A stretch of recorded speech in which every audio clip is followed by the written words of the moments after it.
bisa bertahan dan bisa ikut menjaga Indonesia karena mempertahankan tradisi itu.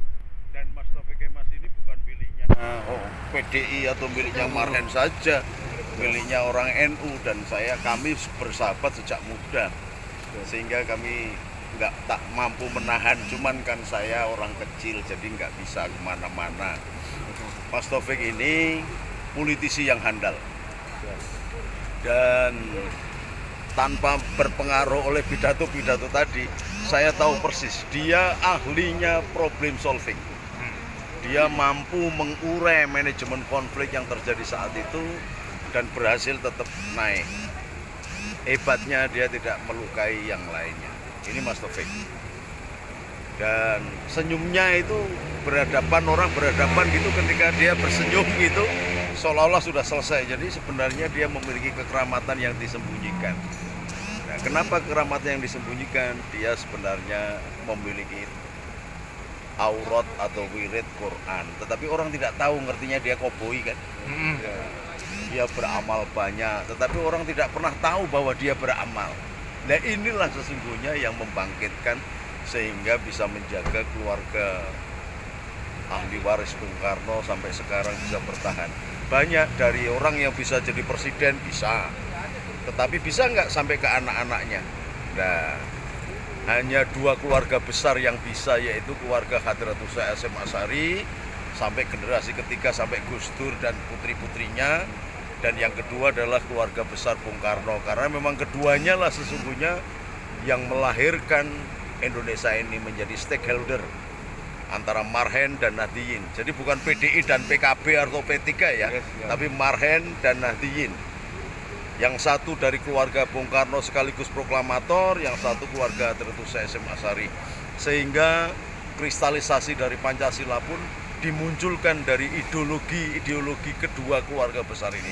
Dan sampai sekarang masih tetap berwarnai hingga sampai ke Mas Taufik Kemas. Nah, kalau berbicara Mas Taufik Kemas, dia sahabat yang terbaik bagi saya.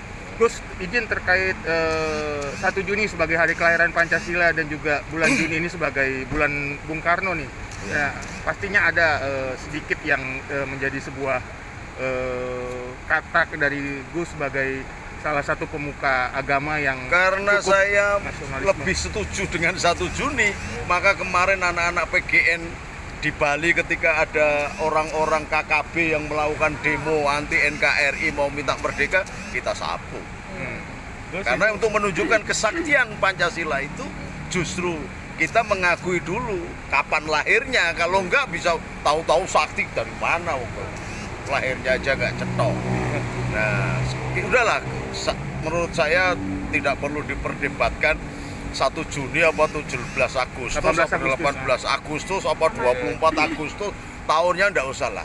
Tapi yang penting bahwa waktu itu 1 Juni merupakan rintisan yang sangat luar biasa, merupakan hasil dari Sang Fajar melakukan perenungan dan mendengar dari berbagai sahabatnya, sekaligus menyarikan intisari dari Bhinneka Tunggal Ika Tanhana Dharma Mangruwa yang sudah berusia lebih dari 1000 tahun, kemudian menjadi Pancasila, bahwa susunannya dulu juga tidak urut begitu, tidak ada masalah lah. Yang penting nilai-nilainya, esensinya sama. Itu lagi. Jadi menurut saya sudah tidak produktif lagi kita membicarakan 1 Juni apa 18 Agustus. Bagi saya ketika dicetuskan itulah yang menemui kelahiran. Bahwa kemudian dikasihkan nama, diterkenalkan, kemudian pada tanggal itulah pemberian nama. Terkait hakikat nasionalisme yang juga didukung dengan adanya Pancasila sebagai landasan ideologis negara, Gus Nuril melihatnya seperti apa? Sebagai kesaktian Pancasila yang tadi Gus Nuril sebutkan. Tanpa ada